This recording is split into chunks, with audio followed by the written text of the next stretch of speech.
Hey folks, my name is Jürgen, aka Nerd and Proud of It, and Destiny has brought you to my channel today to talk about how Wizards of the Coast is basically fucking us, fucking the distributors, and fucking the LGSs by creating an artificial scarcity with very sought after sets. I guess they have been doing this for quite a while. I personally have been noticing they are doing this with Jumpstart. Now, of course, with Double Masters 2, it gets apparent that they are actually creating scarcity on purpose to drive up the price. But let's start with Jumpstart. Let's jumpstart this video by talking about Jumpstart a bit. The set came out on the 17th of July in 2020, and the set was very hard to get in the beginning. I remember I wanted to get a couple of boxes to play with my buddies, and the highest price I saw at that moment was 220 euros a box, folks. That's quite some money for a Jumpstart box. After a while, the boxes got cheaper, the supply got better, and Wizards blamed the shortage on the COVID situation. And we all agreed there was a fair possibility that that was the case, because everybody had production problems and everybody had delayed deliveries. So over the course of 2 years, the price stayed pretty high, and they actually said like, yeah, we don't know if we can print it again because the printers are full and everything is backed up, the whole pipeline is backed up. But in the end, they did, because it's a popular product. It's a nice entry product. I think they recognized that as well.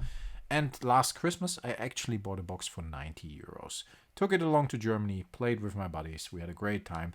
It's an awesome product. That's not the problem. It actually has really cool cards like Creator of Behemoth, and you have a fun experience with it. But I think fact is that Wizards purposely kept the price high for quite a while, despite they actually knew that there was new product coming. And that is, to me, artificial scarcity. If you look at Time Spiral, for example, that's almost the same story. Time Spiral Remastered was a set that people were actually looking forward to. The set was supposed to have high playability. It should have been awesome to draft. That's what people thought, and in the end it turned out it really is. It's a great set. It's built very well. It's awesome for drafting, and people were looking forward to it, including me. I was really looking forward to it. And in the beginning, the pre-orders were at a reasonable price, and at a certain point after they announced a lot of cool reprints like the Gemstone Cavern or cards that are similar in value to it, the prices got up to 200, 220. I think the highest I saw for Time Spiral Remastered was 239 bucks. Yeah, and then you got a set that you actually want to play. You want to rip open some boxes, and you want to play with the set, you want to enjoy the set, you want to have fun. Wizards of the Coast obviously kept the supply pretty low, and at a certain point they actually gave everything they had to Amazon instead of the LGS or LGSs, and yeah, that's where you could get the product. Still pretty high price. I think like it was 180 bucks for the longest time. Doesn't matter, folks. It's very simple. They did that on purpose. And then there is the question, is it bad if an LGS raises the prices because there is short supply of a certain product? I don't think the LGS is to blame. I think Wizards is to blame, because the LGS has to take all the shit products nobody likes, otherwise they don't get the good products. But why are they doing this? Why are they creating a shortage on product that people actually like, need? Do they want to keep the secondary market prices high of certain cards because there is not so much availability, even if they reprint it? But then they can say, okay, we reprinted it. Look at Double Masters 2. That's our main topic here today.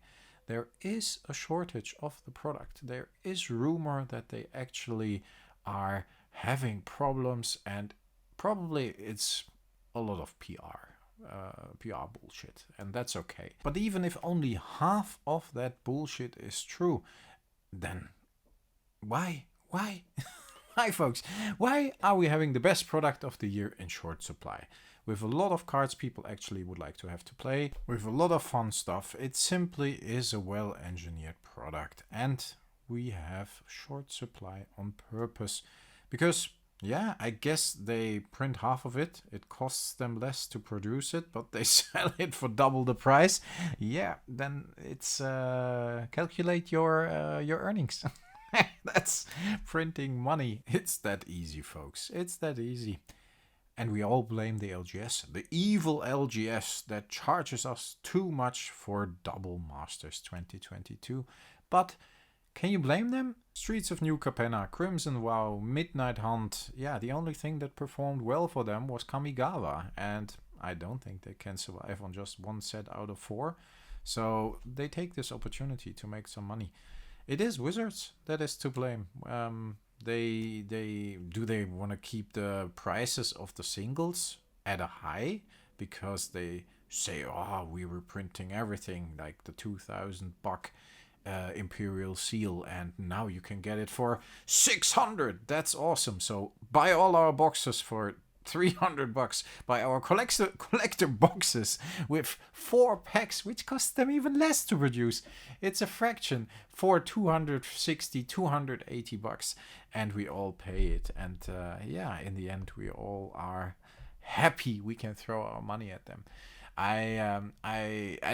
Hey, I'm not excluding myself. I want this product. I like it. I want to rip open some packs. I want to crack some packs, some collector packs, if I can get my hands on them for a reasonable price.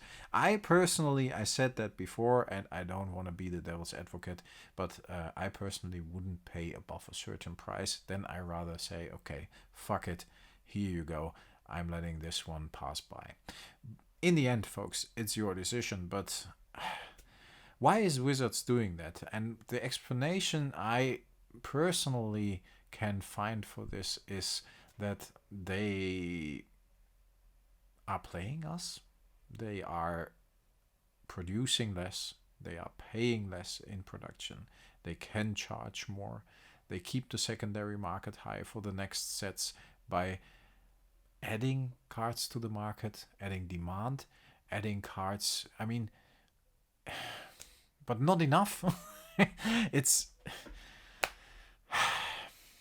I'm a bit lost for words. It's the practices they are doing at this moment to get to their targets set by Hasbro are just shitting on their customers. And I don't like that. And I don't think anybody of us likes it. And I can't support it. But in the end, I want to support the game. And I want to keep playing the game. And I can keep playing the game without these expensive cards. I mean, I'm an old school player. And I'm happy to pay high amounts on the secondary market for a card that is on the reserved list. And I'm fine with that. But modern cards, or more recent cards. I call them modern cards. I know it. I don't mean the modern format. I mean the more recent released cards. I think it's okay that some of those have value as well. And yeah, now we all think the value goes down because it's reprinted and we all buy the boxes. And in the end, it's the same as with the Jewel Lotus. There is virtually none to get in these boxes. I have seen a couple of openings. I don't know where these people got these boxes already, but I have not seen a single Imperial Seal yet. So, yeah. Folks, I would like to know your opinion because I can't really explain it. And I have some thoughts, and I think I laid out some thoughts. And I hope that gives you a little bit of food to brainstorm for yourselves. Why is Wizards of the Coast keeping a low supply for the products we actually like and for the good products, and is printing the bad products to oblivion and shoving them down our throats? It doesn't really make sense. Of course, for them it does. For me, it doesn't really make sense. For us, it doesn't really make sense. But it's very, very simple. If they would print enough of this one, then what would be the next set they want to sell? Nobody would buy it. everybody would go back and buy Double Masters 2, but you can't get it anymore. So buy the next one, and the next one won't be as good, and the one after won't be as good. And I think end of the year, like Brothers War, will be okay, because then we're all ready to buy again. And in the meanwhile, they're gonna sell the bad sets on the fly, and yeah, they just make some money and they cash in on the big sets, even though they print them in low supply. High demand, low supply. They're still gonna make a shitload of money out of it. So yeah, starting to whisper, folks. It's not a conspiracy theory. If you have any other explanation, let me know. Let me know. I am very curious, but I think it's very simple. They want to keep the secondary market strong.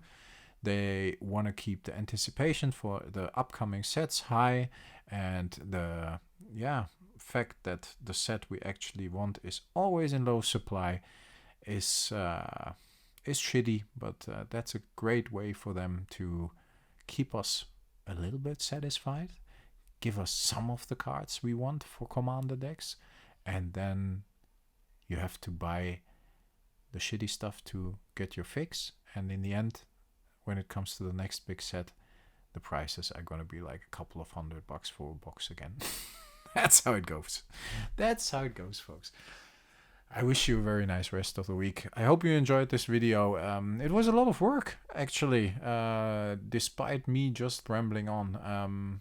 The editing was a lot of work. I hope it shows a bit. If not, let me know. I would be traumatized. But no, I wish you a very nice rest of the week. Stay healthy, stay frosty. I talk to you next time. Thanks for listening. Bye, folks.